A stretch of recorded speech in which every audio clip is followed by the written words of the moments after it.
सिर्फ परमात्मा ही समझता है। हमेशा टूटने का मतलब खत्म नहीं होता।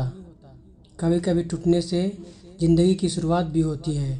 दूसरे की गलती निकालने के लिए भेजा चाहिए, पर खुद की गलती को कबूल करने के लिए कलेजा चाहिए। सीख तो उस बालक से लेनी चाहिए जो अपनों की मार खा के अपने से ही लिपट जाता है। गिरते हुए पत्ते सबसे बड़ा उदाहरण है कि बोझ बन जाओगे तो आपको अपने भी गिरा देंगे। आपके साथ कितना भी छल क्यों ना हुआ हो, परंतु परमात्मा का आशीर्वाद आपसे कोई छीन नहीं सकता।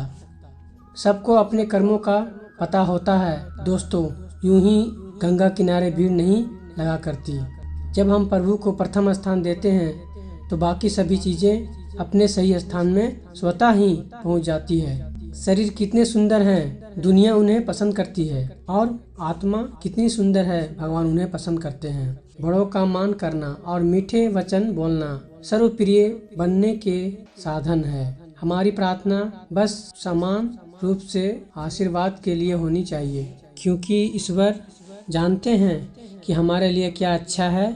परमात्मा की दी हुई आशीर्वाद है, इसे व्यर्थ न जाने दें। खुद को व्यक्तिगत के लिए दो ही बातें महत्वपूर्ण है, खुद को तराशो और खुद को तलाशो, तब ही असल में तुम्हारा किरदार निभाने योग्य बनता है। अपनी मंजिलों के बारे में दूसरों से मत पूछो, क्योंकि लोग रास्ते में गुमराह कर देते हैं। अकेले चलना सीखो, क्योंकि जरूरी नहीं कि जो आप आज तुम्हारे साथ है वह हमेशा तुम्हारे साथ रहेंगे। हमेशा डर डर के रहने से अच्छा है एक बार खतरे का सामना किया जाए। डर तब होती है जब खुद को ठोकर लगती है, वरना दूसरों को तो सिर्फ लहू ही नजर आता है, दर्द नहीं। रिश्ता बनाने से ज़्यादा जरूरी है रिश्ता निभाना। किसी का होना बड़ी बात नहीं है, बड़ी बात है कि किसी का होकर रह जाना। जो लोग आपका मजाक बनाते हैं और हंसते हैं, ऐसे लोग सफलता मिलने पर आपकी ही नकल करते हैं। समझदारों से मिलिए, सीखने को मिलेगा। बेवकूफ़ों से मिलिए, सीख मिलेगी। सहन शक्ति इतनी रखिए, इतने वाला ही नहीं बल्कि कहाँ पर हारना है ये जानने वाला भी श्रेष्ठ होता है। जीवन का सबसे कीमती तोहफा एक अच्छा मित्र है, जो कीमत से नहीं किस्मत से मिलता है। एक तीर को पीछे खींचकर ही आगे छोड़ा जा सकता है। इसलिए जब जिंदगी आपको मुसीबतों के साथ पीछे खींच रही हो तो समझ लेना आप बहुत आगे जाने वाले हैं। जुबान से मीठे और दिमाग से जहरीले लोगों से बचे, वरना महाभारत आपकी ज़िंदगी में भी हो सकता है। अगर यह लगने लगे कि लक्ष्य हासिल नहीं होगा तो लक्ष्य को नहीं बल्कि अपने प्रयासों को बदलें। सफलता के लिए खुद को प्रोत्साहित करते रहिए, क्योंकि कोई दूसरा आपके लिए ये नहीं करेगा। पानी की एक बूंद गर्म तवे पर पड़ती है तो मिट जाती है, कमल के पत्ते पर गिरती है तो मोती की तरह चमकने लगती है, सीप में आती है तो खुद मोती बन जाती है।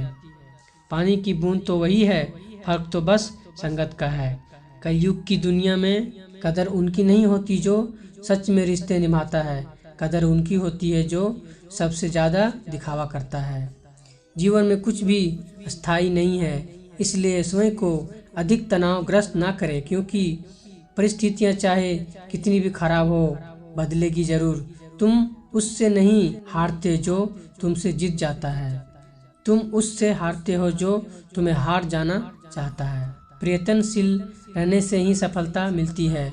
रुका हुआ तो पानी भी सड़ने लगता है। ये तो वक्त वक्त की बात है और वक्त सबका आता है। अगर कोई तुमसे अपनी तकलीफ बताए तो अच्छे से पेश आना, क्योंकि तुम सिर्फ सुन रहे हो और वो महसूस कर रहा है। दुनिया में सबसे कीमती गहना हमारा परिश्रम है, और ज़िंदगी में सबसे अच्छा साथी हमारा आत्मविश्वास है। जो आंखें बंद कर दूसरों के इशारे पर चलते हैं उनका बुरा हाल होता है। इंसान की बड़ी अजीब फितरत है, मरे हुए पर रोता है और जिंदे को रुलाता है। ज़िंदगी में हमेशा वही लोग रुलाते हैं जिनकी खुशी के लिए हम अपनी हंसी तक भूल जाते हैं। किसी से बदला लेने में समय व्यर्थ ना करें, क्योंकि जो आपको चोट पहुंचाते हैं वे अपने कर्म का स्वयं सामना करेंगे। घर तब तक नहीं टूटता जब तक फैसला बड़ों के हाथ में होता है। जब घर का हर कोई बड़ा बनने लगे, घर टूटने में देर नहीं लगती। कुछ लोग ऐसे भी मिले थे जिंदगी में जो साथ बैठकर हंस गए और पीठ पीछे डस गए। याद रखना, दूसरों से उम्मीद करोगे तो हार जाओगे, उम्मीद खुद से करोगे तो जीत जाओगे। जो सिर्फ हीरे होते हैं वही इतिहास लिखते हैं, समझदार लोग तो सिर्फ उनके बारे में पढ़ते हैं। हमारी हार इसमें नहीं है कि कोई दूसरा हमें नहीं पहचानता, हार इसमें है कि हम खुद को नहीं पहचान पाते। जिंदगी मिली है तो कुछ बनकर दिखाओ, आज वक्त खराब है तो क्या हुआ, एक दिन इसे बदल कर दिखाओ। दूसरों की सोच से अधिक कर दिखाना ही आपकी असली सफलता है। कोई पैसे के लिए पागल है तो कोई संपत्ति के लिए पागल है। जिंदगी उसकी बनी जो सपनों के पीछे पागल है। जब मन हारने लगे तो एक बार याद कर लेना, शुरू क्यों किया था।